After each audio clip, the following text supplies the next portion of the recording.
The first time you walked into your partner's family dinner, the room smelled like cardamom and roasted garlic. Plates clinked, voices overlapped, and every seat had a story. Your heart thumped as if a tiny drum line lived under your coat. This is food etiquette in multicultural relationships, and tonight we learn how respect is served. A table isn't just a table. It is a stage where families rehearse love, order, and memory. One household blesses the food before a bite. Another passes dishes without a word, hands moving like a gentle tide. Each rhythm makes sense inside its own music. Welcome to Whispered Hearts. English, where we turn tender moments into calm, confident choices. If you've ever stared at a bowl wondering which spoon belongs to you, you are not alone. We'll trade confusion for clarity and nerves for the kind of respect people can feel. You get to be curious and kind at the same time. Culture shapes dining the way weather shapes a city. In some homes, arriving 5 minutes early signals care. In others, arriving on the warmth lets conversation settle before you enter. One family fills plates to show generosity.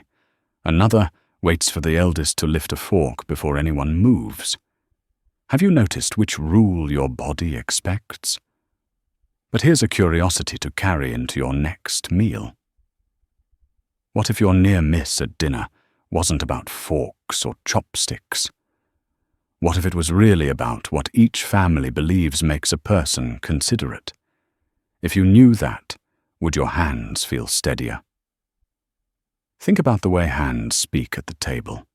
In some traditions, eating with the right hand connects you to comfort and care. Bread becomes a tool and a love language. In others, utensils tell the story, and leaving fingerprints on shared plates reads as untidy. Neither is wrong. Both say, "We honor the food." Chopstick etiquette can be its own poem. Sticks rest gently beside the bowl, never upright in rice. Passing food, chopstick to chopstick, can echo rituals meant for loss, so you avoid it with care. You reach with the serving pair when it's there, or you ask softly, "May I?" Have you ever felt how a tiny pause can carry a lot of respect? Toasts travel on different winds. Some families wait for a formal cheers and lock eyes for a heartbeat. Others toast at the end with a story, not the beginning with a clink. Sometimes you tilt your glass lower toward an elder as a nod. Sometimes you drink last, so guests feel honored first. What does a welcome taste like in your partner's home? But there's something even quieter holding meals together. Every table has unspoken jobs. Who starts the passing? Who serves elders? Who insists the shy cousin take the last dumpling? If you learn those jobs, you learn the family's heartbeat. Your first dinner might offer a test you didn't know you were taking. A heaping spoon lands on your plate. "Try," the aunt insists, eyes kind and firm. You're full or allergic or just unsure. You breathe, you smile, you say, "It looks wonderful. Could I have a small taste first?" Then you offer a fast compliment that is true. The room exhale is real. Research shows people relax when intent is clear. At the table, clarity sounds like short, warm sentences. "I'm new to this. Would you show me the right way? Is there a special order for tasting? Should I wait for the toast?" The questions are tiny. The relief is big. What question could you keep in your pocket? Timing is its own etiquette. Some families serve once, then linger for stories. Others refill plates as a form of love until someone laughs and throws up gentle hands. Some end with fruit and tea, not cake. Some end with silence that is comfort, not awkwardness. Have you noticed the moment when a meal shifts from eating to belonging? But meals can go sideways. Picture a summer evening on a porch with paper lanterns and cold drinks. You place chopsticks upright without thinking, and the table stills. Your partner touches your wrist under the edge of the plate. Later you whisper, "I'm sorry I missed that. Will you show me how you set them?" They nod and smile. The next time, you lay them gently on the rest and feel the room soften. Family tables also carry stories about waste and gratitude. One household leaves a bite to show they had enough. Another finishes everything to show respect for effort and cost. If you're unsure, watch the plates around you. Mirror the pattern you see. Mirroring is a form of listening you can do with your hands. Serving can glow with meaning. In some homes, the guest receives first and most. In others, elders are served before anyone else, and no one lifts a spoon until they've taken a bite. Sometimes the youngest circulates with bread or rice, collecting compliments like tiny medals. Ask who to help and how. People love you for caring, but there's a bigger bridge waiting than rules and rituals. Learn the words that matter at that table. "This is delicious. Thank you for cooking. May I help clean up?" Say them in the host's language if you can. Even one word earns a chorus of smiles. It says, "Your world matters enough for me to try." Your host may offer foods that feel new in your mouth. If a dish goes past your comfort, you can still honor its place. I'm grateful to taste something important to your family. You take a small bite if you can. You pause and compliment a part you truly enjoy, the spice, the tenderness, the aroma. Respect doesn't require pretending, but there's another layer to hold with care. Some meals follow faith or medical needs you cannot see. Ask your partner ahead of time about ingredients to welcome or avoid. Pork, beef, wine, shellfish, or any allergies change the map. Hosts feel relieved when you state needs early. They feel proud when they meet them well. Grace looks different across rooms. A quiet prayer, a nod to ancestors, a moment of gratitude without words. Keep your eyes open at the start. If heads bow, bow yours. If hands open, open yours. If silence lands, let it land. The invitation is simple. Be present and kind. Research shows shared meals regulate stress. Families breathe together, laugh together, and tell the day goodbye at the table. That's why some households welcome conversation and big stories as soon as plates arrive. Others prefer quiet first bites and tempo later. Ask your partner, what feels like respect when your family eats? The answer will be a compass. On a crisp winter evening, you might meet a table where slurping is a compliment to the cook. On a spring night with windows open, you might meet a table where quiet chewing shows care for conversation. Let those differences be interesting, not indictments. Your job is to learn the rhythm and enjoy the music. But what about the 4 must-knows every first dinner begs for, folded into stories instead of rules? First, watch and mirror. Sit, lift, and sip with the pace of the room. Second, ask and name. Show me where to put this, or is there a special way to toast your grandmother? Third, gift and greet. Bring something that travels well across tastes. Fruit, sweets, flowers without strong fragrance, or a non-alcoholic drink if you're unsure. Fourth, praise and help. Name a dish you loved, then offer dishes to the sink or trash with sleeves rolled up. Toasting customs can turn strangers into cousins. In some families, the first toast goes to elders or hosts.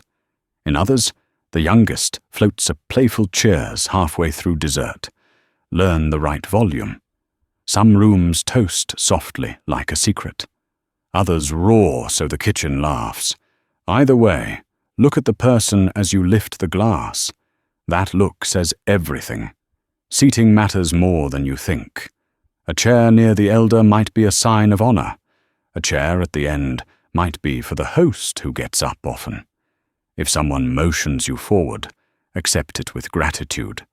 If your partner whispers, "Here is best," trust them. They are mapping you into the picture. But there's something even quieter that makes every meal easier. Build a pre-dinner briefing in the car or on a sidewalk under autumn leaves. Your partner gives a 5-minute download. Shoes off or on. Hands washed in the kitchen or bathroom. Hug, handshake, or wave. Toast early or late. Questions welcome or later. You breathe together and walk in like a team. Sometimes the hardest part is declining with grace. If alcohol is offered and you abstain, try, "I'm honored. I'll toast with tea." If a dish conflicts with a need, "It smells wonderful. I have a restriction, but I would love to hear how your family makes it." Then ask for the story behind it. Stories feed connection like second servings. Kids at the table are cultural messengers. In some families they speak only when asked. In others they climb into laps and tell elaborate tales. Follow the host's lead. Offer help quietly if chaos spikes. A plate cut smaller or a spill wiped fast becomes a thank you that hosts remember. But meals aren't only about that night. They build bridges you'll cross later. When the kitchen quiets, tell your partner what felt new and what felt lovely. "I liked how your uncle checked if my plate was full. I froze at the toasting. Can you coach me next time?" The debrief turns awkward into useful.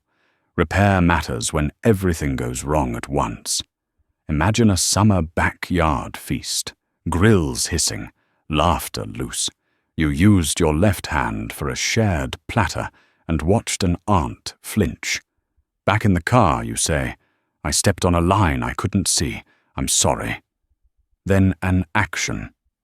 "Next time I'll hold the serving spoon with my right and ask you to nudge me if I drift." The host often insists you take leftovers home. Accept with gratitude, then ask for storage instructions if the dish is new. How long does it keep? How should it be reheated? You're not being fussy. You're honoring their work by wanting to do it right. Your own family table holds rules worth sharing too. Teach your partner the rituals that kept you safe and fed. Maybe everyone says one good thing about the day before forks land. Maybe dessert arrives only after the table is clear. Let them practice with you so they can walk into your home confident and kind. But there's a joy waiting beyond etiquette. Meals can become cultural connection, moments you plan on purpose. Cook together on a rainy spring Saturday with the window cracked. Count spices out loud. Tell the story of who taught you this dish and why you still make it. Invite friends for a fusion night where everyone brings one comfort food and one story. Use your 5 senses to learn faster. Eyes for how bowls travel clockwise or counterclockwise. Ears for the tone that says, "Please take more," versus "We're done." Nose for the cue that tea is ready or coffee needs another minute. Hands for the way bread tears or rice forms a perfect bite. Tongue for the note you praise. Smoky, bright, floral, or clean. Some nights ask for play. Build a tiny etiquette code with your partner. A squeeze on the knee means slow down. A tap on the wrist means let the elder finish. A tilt of the head means time to compliment the cook. You are in the same boat, rowing in the same direction, even when the current changes. Midway through, hear this from the heart of whispered hearts. English. You are not failing if dinner makes you anxious. You are not rude for asking honest questions. This is a place you can practice, learn, and still feel like yourselves, while love teaches you new ways to pass the salt. If you host, Host generously. Explain the meal lightly up top. We'll bless the food, then pass to the left. Please try anything that calls your name. Offer 2 drink options that feel festive. Keep labels visible. Place small cards near unfamiliar dishes with one-line descriptions. Guests exhale when guessing leaves the room. Seasonal cues make any table kinder. On a summer evening, set water out early and shade the porch. In crisp winter air, warm bowls and offer blankets near the door. In autumn, let leaves tumble past the window and serve something that smells like cinnamon and home. In spring, crack a window for the rain and let freshness be part of the meal. Language is its own spice. Learn how to say thank you, delicious, and I'm full in the host's words. Practice in the car. Whisper the vowels until they land. Even a slightly wobbly phrase can melt defenses faster than a perfect accent in your own tongue. If a relative tests you with a playful dare, answer with warmth. In our house we do it this way, but I want to try yours. Take a small step in their direction. Laugh if you cough on a chili or fumble a toast. Laughter is a bridge that doesn't wobble when many feet cross. But keep your boundaries. Allergies and convictions are not invitations to debate. I don't drink, but I would love some tea. I don't eat this, but these vegetables are wonderful. Short sentences. Soft eyes. The conversation can move without anyone losing face. At the end of the night, stand where the host can see you and say one specific thank you. Your stew tasted like someone watched the pot with love. Then offer one small chore. Plates, trash, or sweeping the porch. Being useful is a universal please come back. Meals will offer you tiny tests for the rest of your life together. Many you will pass without knowing. Some you will fumble and repair. All of them can deepen the feeling that you are on the same team, learning the same song in 2 melodies. We'll leave your table with a question that builds community. What's one dining custom from your culture you love? Share it below. Someone watching in a parking lot before a big dinner might borrow your wisdom and walk in smiling. If you are new here, whispered hearts. English is where we bless your best efforts and make room for the redo. We keep meals tender and fun while we practice being good guests and generous hosts. Your way can be the right way when it holds care. When the lights go low and the dishwasher hums like distant thunder, replay the evening with soft eyes. You asked a good question. You lifted your glass at the right moment. You learned the shape of a new kindness. That is how families become ours. On a fall afternoon, you'll serve soup that tastes like 2 countries at once. On a summer porch, you'll teach a child to say thank you in both languages. On a winter night, you'll toast with tea and feel heat rise in your chest. On a spring morning, you'll cut fruit for a guest and set it out like a promise. Respect is a practice, not a performance. Curiosity is welcome at every table that loves you back. And care is the seasoning you never run out of, because you keep passing it around until everyone has enough. That is the quiet, generous truth of food etiquette in multicultural relationships.